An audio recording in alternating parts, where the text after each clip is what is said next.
For this article, Sarah A. Topol spent more than a year investigating the Russian military, including interviewing the principal characters, as well as many other Russian military deserters, both online and in person.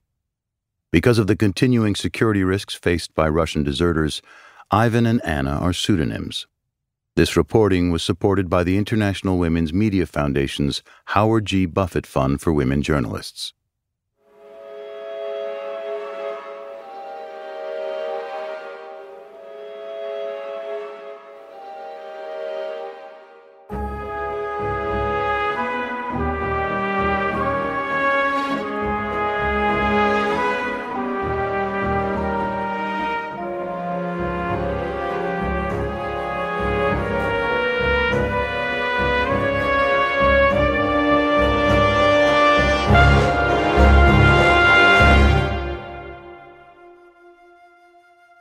The Deserter, Part 1, The Ballad of Ivan and Anna. September 22, 2022. Subject: I need help. Hello, my name is... My husband is a member of the Russian army.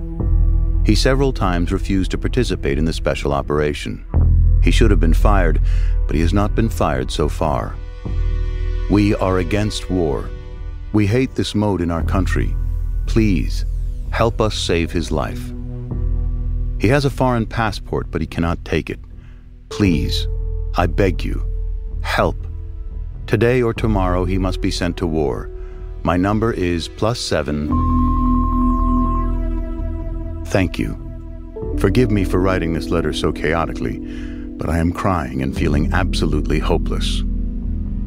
An email to a German refugee organization on the day the German Interior Minister announced that the country was ready to accept asylum requests from deserters from the armed forces of the Russian Federation. On the night Ivan met Anna, he was so drunk that he could barely remember her face the next morning, only that she had the most beautiful eyes. Earlier that day, Ivan had been promoted to senior lieutenant. Over a dinner banquet, officers from his unit watched as Ivan washed down, a Soviet-era ritual that continues to this day. They filled a glass with 4 shots of vodka until it was almost overflowing and threw Ivan's newly acquired 6 epaulet stars in. Following custom, Ivan stood up and addressed the assembled. "Comrade officers, warrant officers, sergeants," he began. He paused, downed the vodka, and flipped the cup onto the table, scattering the stars. "I, Senior Lieutenant, present myself on the occasion of awarding me the regular military rank of Senior Lieutenant." Once the newly minted officer had said everything clearly, smoothly, without a hitch, the commander of Ivan's unit continued. "Comrade officers, warrant officers, sergeants, do we accept?" "We accept," they called in unison.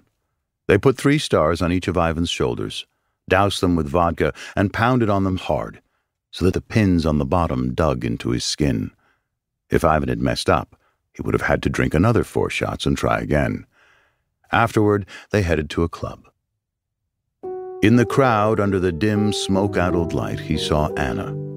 She was hypnotic. Anna noticed him, too. Without exchanging words, they started dancing. The crowds parted, forming a circle around them. Ivan danced for hours like he had never danced before.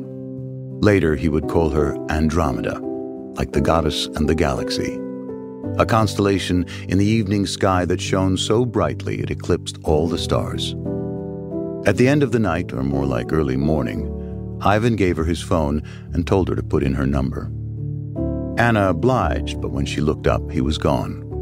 She stood there, holding his phone for what felt like an eternity.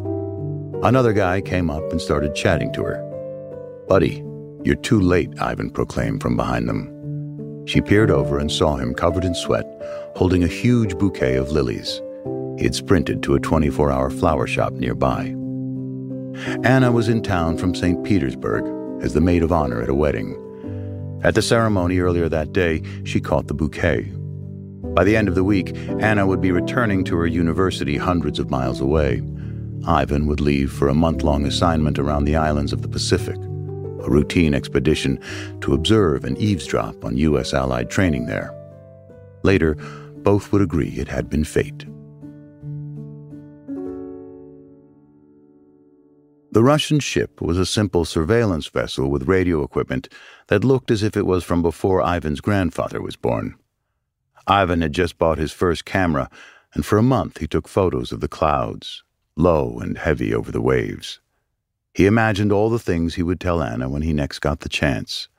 How when you first go out on a ship, you have to participate in a ceremony befriending Neptune, in which the new sailors, nearly naked, drink seawater out of a glass and get rubbed with ash. How they fished for squid, dove right off the ship into the warm waters, a few guys standing watch with machine guns in case of sharks, while the sunset streaked the sky with cotton candy pink and crimson red. Ivan spent hours on the deck looking for a cell phone signal.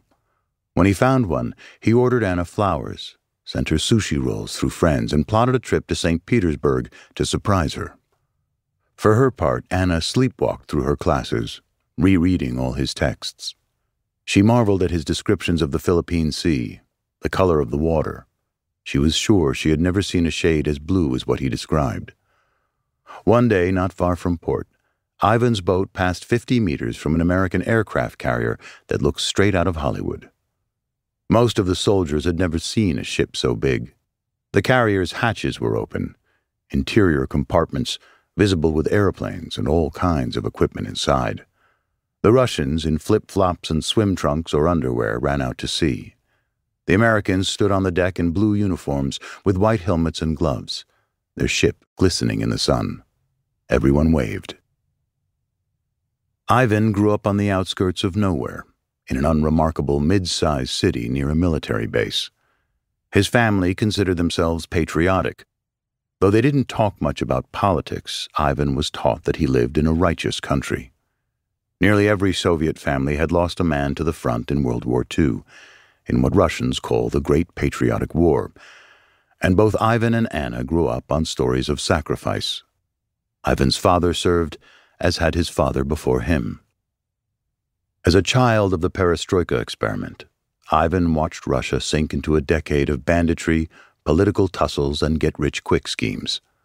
While he and his friends played with little green soldiers in the courtyard, their parents struggled with the basics: electricity, food, water, heat. Ivan's mother and father didn't make much, but they could count on housing and a small government-backed paycheck, though after the Russian Federation was established in 1991, often even that didn't come. Every month, the family drove 2 hours to a larger city with a wholesale market, walking through piles of plush toys, clothes, kitchen supplies, and everything in between. Ivan, like everyone else, stood on a piece of cardboard while the vendor held a curtain around him as he tried on clothes. Whether it was very cold or snowing or raining, Ivan would remove his pants and stand in his underwear, too poor to try on clothes in warm changing rooms at shops.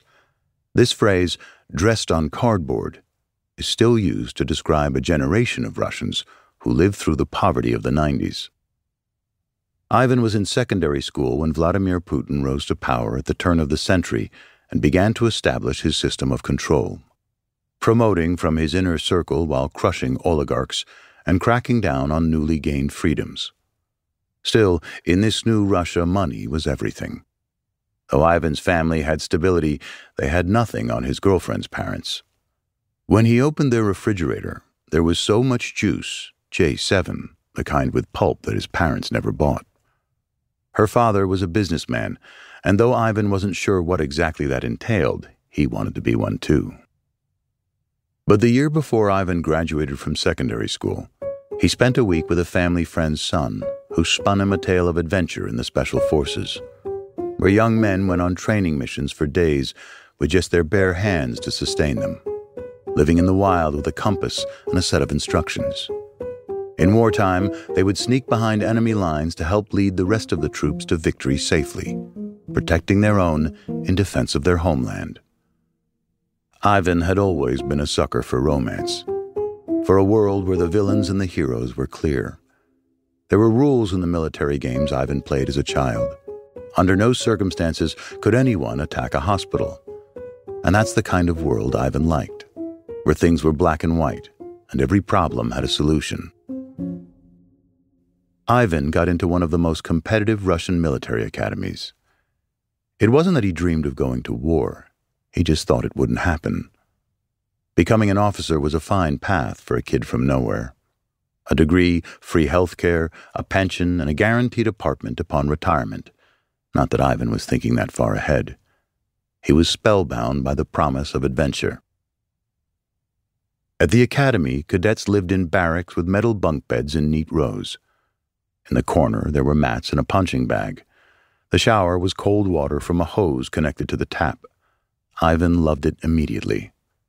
Angles were perpendicular, beds were made, and everything ended with one word, понятно. Understood?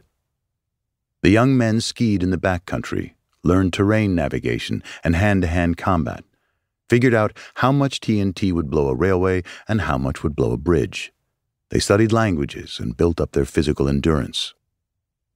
But upon graduation, Ivan faced the perennial problem of the Russian military, its bloated officer corps.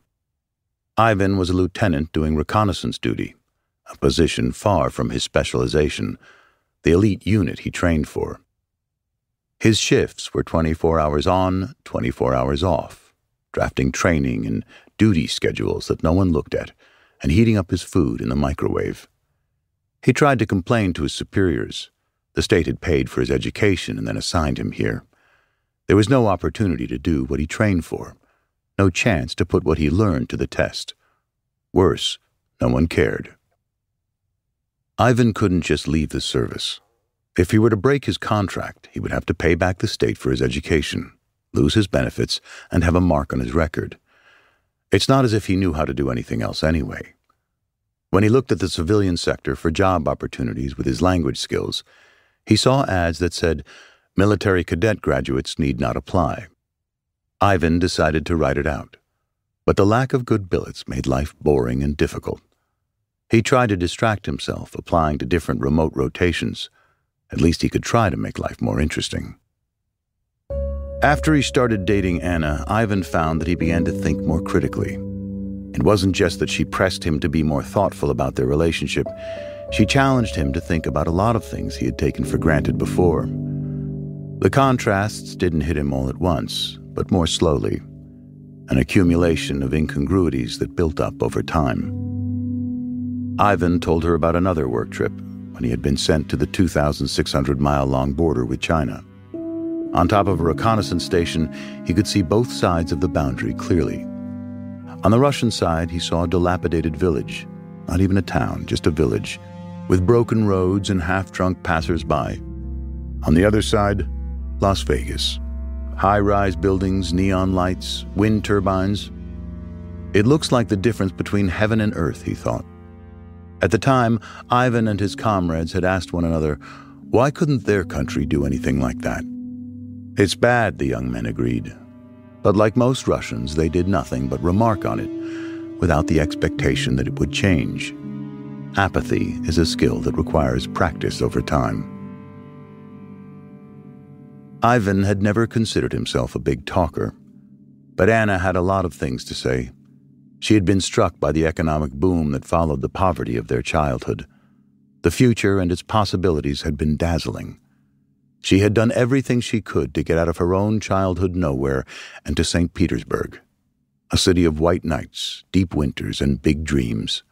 She cared about art, theater, music, literature, international relations, lofty college conversations in big city bars. Before she met Ivan, Anna received a scholarship to go to America on a study abroad program, and she realized that the world was much larger than anything she had been told about in school, that a person is bigger than where she was born or what language she spoke. These limits, boundaries, they don't even exist, she told Ivan when they were falling in love. You make these frames yourself. Theirs was a big wedding. Both Anna and Ivan had wanted to keep it small and simple, to do something at a cafe, nothing pompous. But one thing led to another, and all their relatives came. Anna carried a large bouquet accented with yellow tulips, her favorite flower. He wore his officer uniform. She wore a white trumpet dress that swayed at her ankles. her long veil studded with glittering gemstones. Ivan was solemn during their vows, his eyes beaming. Anna cried straight through the whole thing. After they married, Anna left St. Petersburg and joined Ivan at his base. She had never spent much time thinking about the military before she met him. Soldiers were just people who wore green uniforms and stood at attention on parade grounds a few times a day.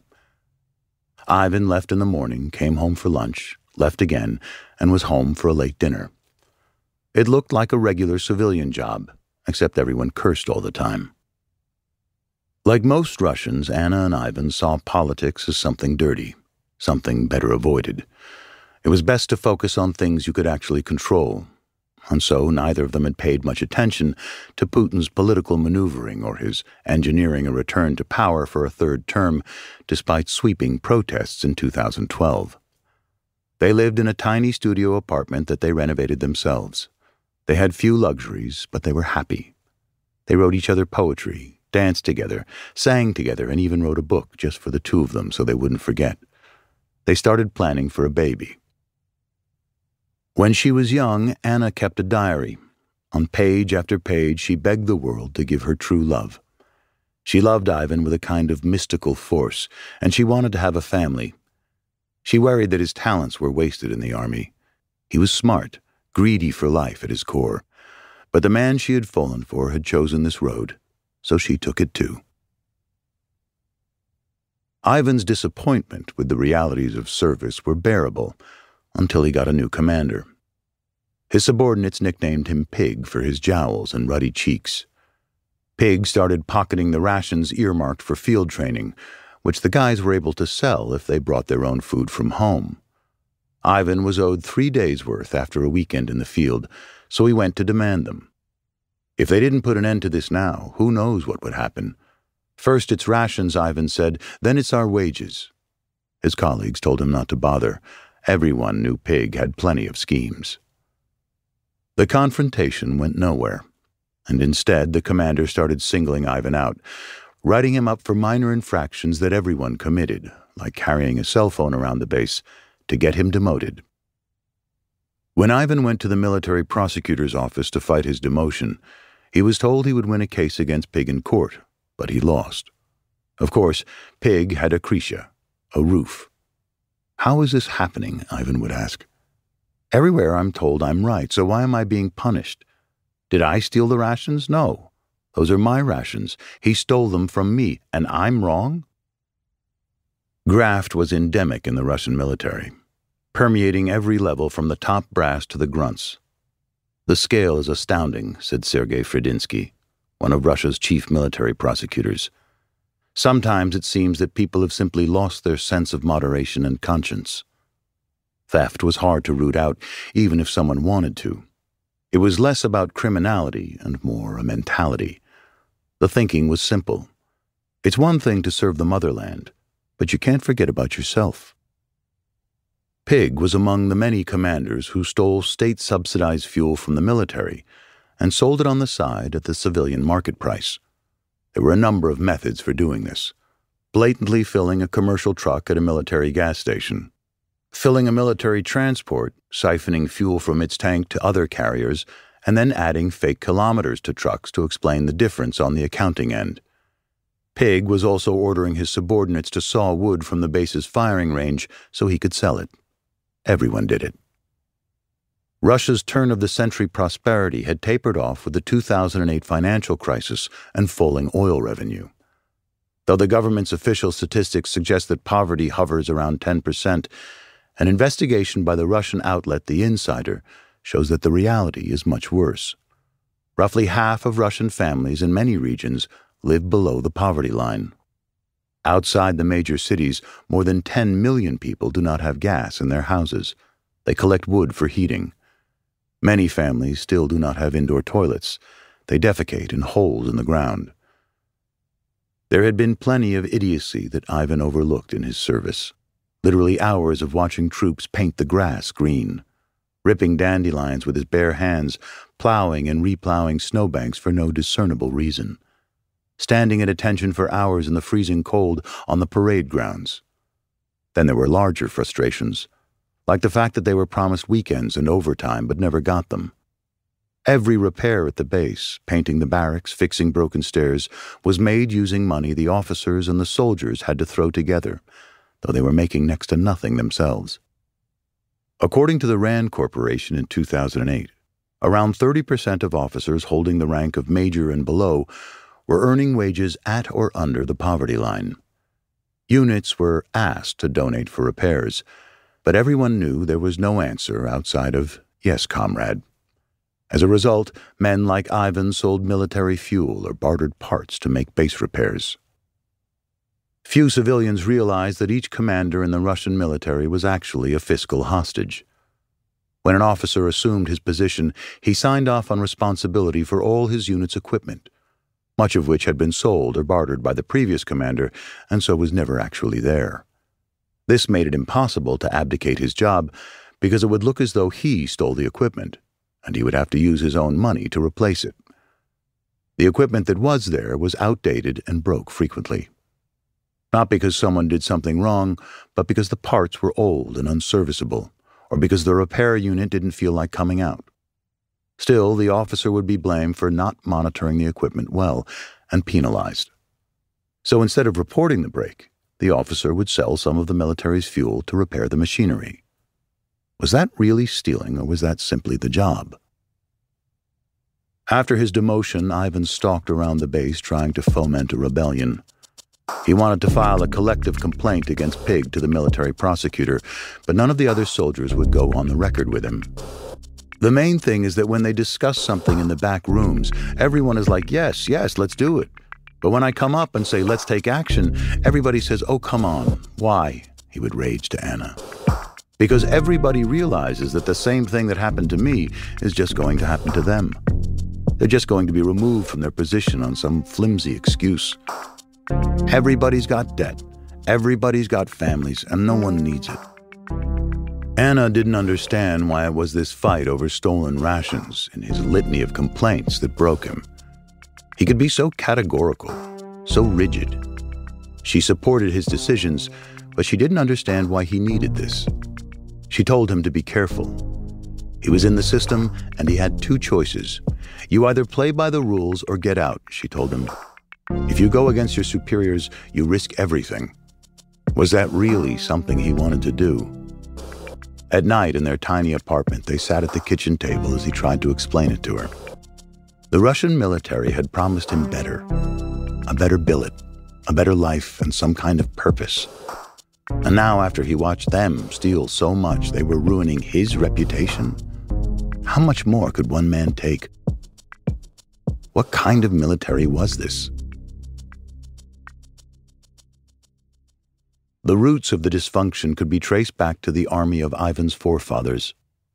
During the Cold War, the Soviet Union built one of the largest standing armies in the world, twice the size of the U.S. military. More than 4 million troops were organized to repel a large land invasion. A blundering force with a huge officer corps that relied on young men serving 2 years of mandatory conscription service for the bulk of its manpower. For the Soviets, national service was both political and practical. Homeland defense strategy for decades hinged on overwhelming the enemy with vast reserves of bodies on the cheap. The Russian army's development from the disarray of the Soviet Union was as impressive as it was disastrous. 15 countries emerged from its wreckage. The Russian Federation inherited most of the Red Army's personnel and equipment, but also its baggage. The rusted storehouses, low professionalism, and an over-reliance on conscripts and officers with no professional non-commissioned officer corps in the middle to manage things. The new country was faced with a fundamental question. Should Moscow retain a vast army organized around fighting existential battles with the West, or should it instead create a smaller, more mobile force of professional enlisted soldiers? In the first decade of post-Soviet existence, with oil and gas prices falling to historic lows, that debate was largely theoretical. There was no money to feed or house the Russian troops, much less to professionalize them. Left to their own devices, units turned fields into farms and foraged for mushrooms in the forests. Soldiers in Siberia were fed animal feed. Criminality abounded. Theft was rampant. Commanders, officers, and soldiers sold everything not nailed down at their bases: light bulbs, steel rods, electrical cables. They even sold their own weapons to their enemies. In 1993, 2 naval officers stole 3 uranium fuel rods. They were caught trying to find a buyer. Estimates suggest that as much as 50% of the defense budget was stolen by individuals. As President Boris Yeltsin pursued partnership with the West, the Kremlin unveiled a new military doctrine that positioned its army as a regional force, no longer focused on global domination. The generals disagreed. They dreamed of resurrecting the army of their remembered Soviet glory, and open debate permeated the establishment. Russian troops, meanwhile, fought in a series of conflicts called the Southern Wars. Most Russians, including Ivan, barely heard about these military operations in faraway places like South Ossetia, Abkhazia, Transnistria, Tajikistan, and Dagestan, except for the one in Chechnya, a secessionist republic where a humiliating stalemate laid bare the limitations and the brutality of the sclerotic force. Waves of ill-prepared conscripts and young officers were sent into urban combat with guerrilla fighters, suffering heavy casualties while perpetrating gross human rights abuses, including forced disappearances, torture, rape, and extrajudicial executions. When Putin came to power, he too was eager to work with the West on security issues, even flirting with one day joining NATO. But he was repeatedly rebuffed, in part because of the Russian military's poor human rights record, particularly in Chechnya, which Putin pacified by destroying its capital, Grozny. Russians often cite the hypocrisy of such claims, given America's own track record in Iraq and Afghanistan. During Putin's first 2 terms in office, oil and gas prices started rising, so the government finally had money to spend on military reform. In 2001, Putin appointed Sergei Ivanov, a former official in the KGB and its successor agency, the FSB, to the post of defense minister. Ivanov pushed for shortening mandatory national service to 12 months and for greater reliance on enlisted soldiers, contractniki rather than conscripts, to professionalize the service. But recalcitrants among the top brass continued to thwart meaningful change. Moscow's early attempts at rapprochement with the West were nearing their finale. In 2003, the Russian Defense Ministry issued a white paper that emphasized that the United States was again the country's main security threat. The military budget increased 4-fold. Corruption continued. If earlier military fraud revolved around theft and the sale of state assets, it took on a different dimension under Putin: direct embezzlement of the budget. In August 2008, while Ivan was on summer vacation from the academy, Russia invaded Georgia, ostensibly to stop Tbilisi from asserting control over the breakaway regions Abkhazia and South Ossetia, but more to prevent Georgia from joining NATO. Though the operation succeeded politically, the Russian military's performance was pathetic. There was horrible coordination between branches, poorly executed flight missions, malfunctioning equipment, and deaths from friendly fire. Russia had not held a combat training exercise for about a decade. The embarrassment provided the defense minister, Anatoly Serdyukov, an opportunity to push through New Look, a major reform campaign designed to make the military a leaner, more professional force by upgrading equipment, cleaning up the corruption, and reducing the numbers of officers and conscripts. Ivan would experience the reform's unintended consequences. Hirings froze, promotions ceased, and officer academies paused new enrollment. With no one coming up the ladder to relieve them, officers like Ivan remained stuck in lower ranks, forced to juggle multiple roles. At the same time, politicians talked while the top brass stole, and all Ivan was left with was mindless paperwork, and now character assassination. None of the corruption was cleaned up. Sergei Shoigu, whom Putin appointed as defense minister in 2012, did nothing to change this. The military increased large-scale strategic exercises, but these functioned more like choreographed performances.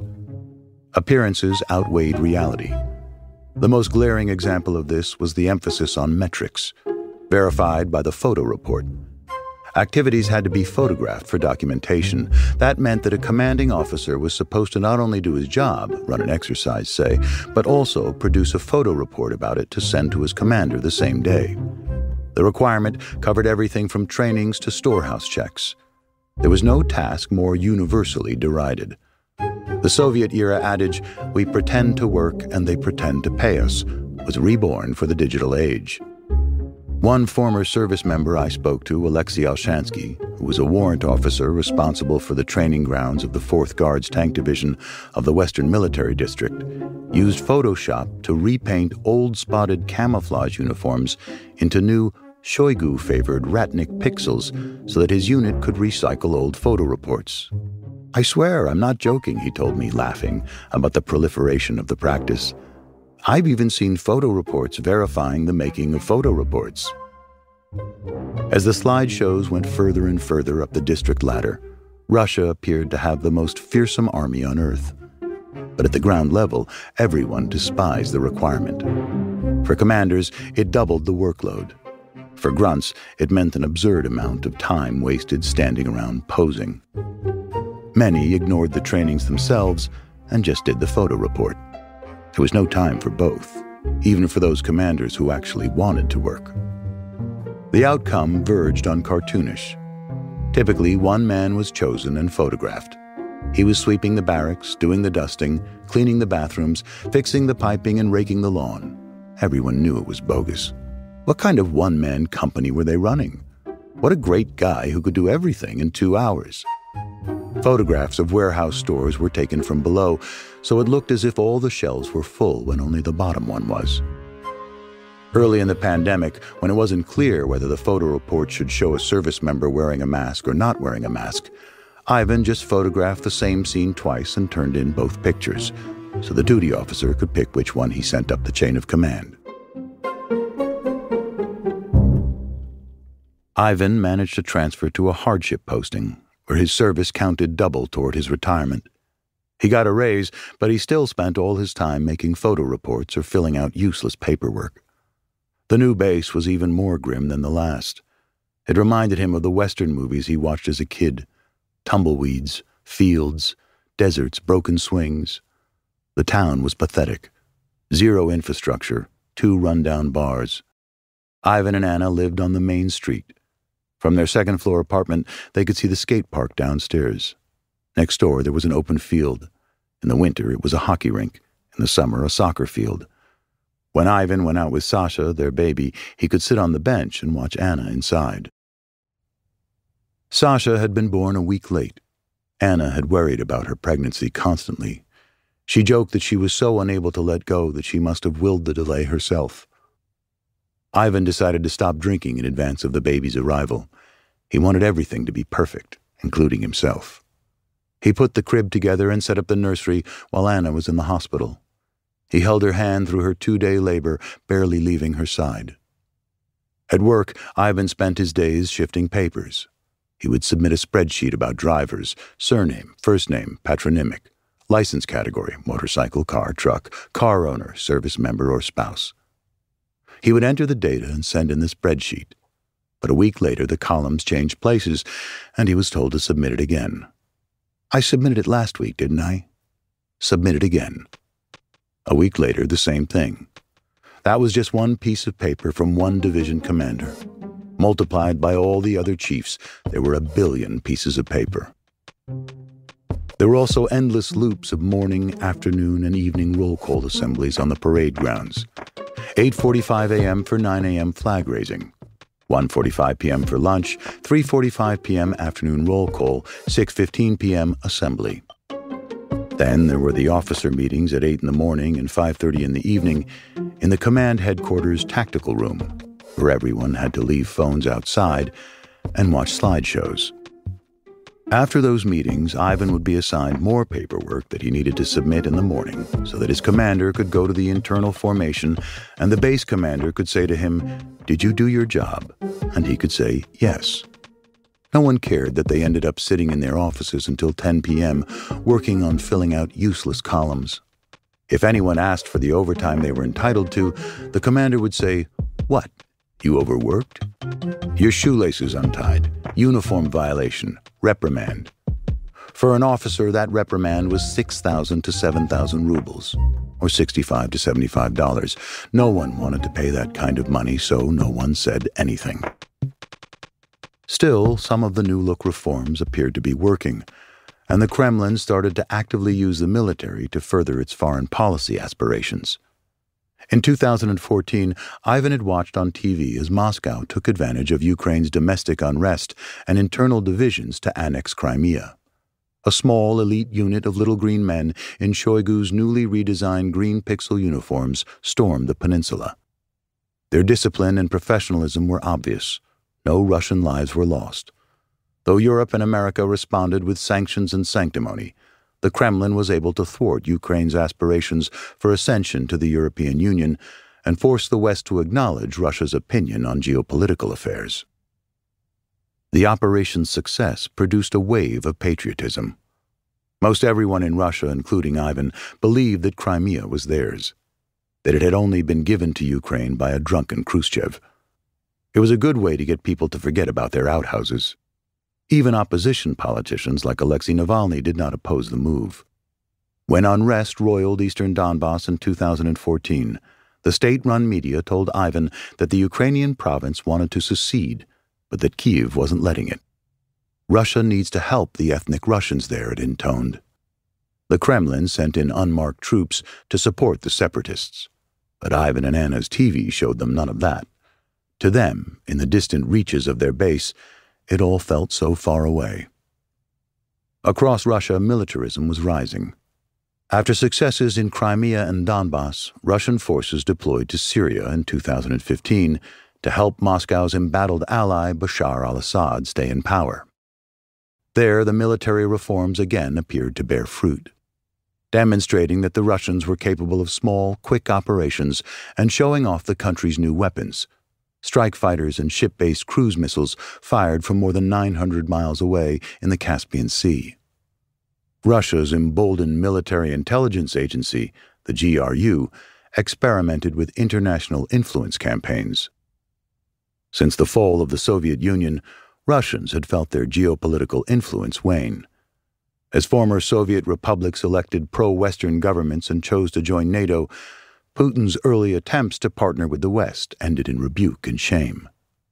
Now, Moscow was returning to the international stage in triumph, and President Barack Obama, who had ridiculed Putin at news conferences, dismissing Russia as a regional power, had to shake his hand for photos in the United Nations General Assembly. Ivan wanted in on a Syria deployment. It wasn't ideology or patriotism. Word had spread that most Russian soldiers did barely anything there. Most of the actual ground combat was done by Wagner, a paramilitary group that first cropped up in Ukraine. Though soldiers saw little violence, Ivan heard that the salary for an overseas assignment was double. He also heard that a combat veteran certificate entitled a man to a monthly payment and 2 more weeks of leave per year, like a war vacation that continues to pay. Ivan asked to be sent, but he was denied. It turned out that most people had to pay for the prestige of a rotation. If their new posting was bad for Ivan, it was even worse for Anna. She cooked their meals with the food rations they were allotted. The base's stores of dry cereal were crawling with worms. The service fed them old fish.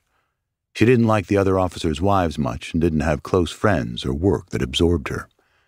It was a far cry from her life in St. Petersburg, reading Brodsky over wine in the kitchen with her friends. Still, she remained madly in love with Ivan and Sasha. It was the small family she had always dreamed of. She took a job in the municipality. She was committed to making their situation work. Around town, everyone knew them. Anna and Ivan, Ivan and Anna. She was talkative, opinionated, and different. When they got the chance, they took a trip to St. Petersburg to see Anna's friends. Ivan noticed immediately that the couple's apartment was nice. While they settled in, the husband continued working. He was an IT developer, programming something. On his desk, there were 2 huge, sleek monitors and virtual reality goggles. Ivan noticed that the man could get up and do something and then sit back down to work. He wasn't chained to his desk watching the clock.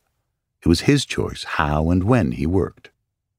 They were in St. Petersburg, but the man was talking to a colleague in America in English. The couples went out for a beer. Ivan had thought he was making decent money as a military man, but he couldn't afford the kind of beer the husband ordered. The guy just glanced at the menu and chose the most expensive one, 400 rubles for a liter, roughly $4.50, and casually ordered some food for the table. The beer was delicious, much better than what Ivan was used to drinking. He realized that their standard of living was completely different, and of course he wanted this too. When they got home to the base, Ivan found that he was bored with this little life they had built. He had always liked taking photos and started dabbling in Photoshop. He began teaching himself coding at night, helping Anna's cousins with marketing their small business and designing friends' websites for fun.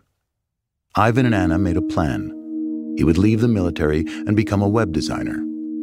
He was almost done with his 20 years of service and would be eligible for retirement in 2023. He would bank the next 2 years of vacation and promised overtime, enroll in the military's bullshit civilian retraining program before his contract ended, retrain, study web design himself and make appearances at the mandatory lectures, and take all his accumulated vacation time while looking for a civilian job. Then, by the time his contract was ending that summer, he would be settled as a design specialist, with a new job and a higher income. They would move to a new city and start a whole new kind of life. In February 2022, Ivan registered for a retraining course that would start in September. His commanding officer signed off. All he and Anna had to do was wait and follow the plan. But as Ivan would later say, Vladimir Vladimirovich decided this was a bad plan. He had a better one.